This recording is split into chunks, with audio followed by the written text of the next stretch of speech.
हा pre plan attack या गावावर त्या ठिकाणी आहे. याचा अर्थ हा प्री प्लॅन अटॅक या गावावर त्या ठिकाणी आहे.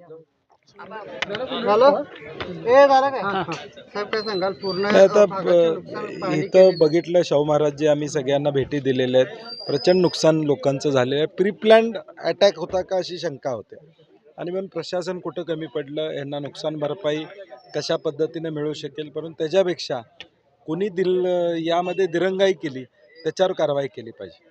माझी मुख्यमंत्री आणि दोन्ही उपमुख्यमंत्र्यांना विनंती आहे की आपण भूमिका स्पष्ट करावी.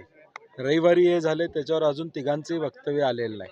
किमान हे घडलेलं आहे, हे चुकीचं घडलेलं आहे, त्यांच्यावर कारवाई करणार असं म्हटलं पाहिजे. आणि खऱ्या अर्थानं ज्यांनी यात सामील आहेत त्यांची नावच नाही आहेत यामध्ये. त्यामुळे मला वाटतं प्रशासन कुठंतरी ज्यांनी केलेलं आहे त्यांना पाठीशी घालण्याचा प्रयत्न करते. आम्ही आता जिल्हाधिकाऱ्यांच्याकडे जाणार आणि ही सगळी माहिती खासदार साहेबांना आम्ही त्यांना देऊ. खरं तर या संपूर्ण गावाचा अतिक्रमणाशी काही संबंध या गावाचा तोडफोड करण्यात गावाचा 1% सुद्धा अतिक्रमणाशी संबंध नाही. याचा अर्थ हा प्री प्लॅन अटॅक या गावावर त्या ठिकाणी आहे.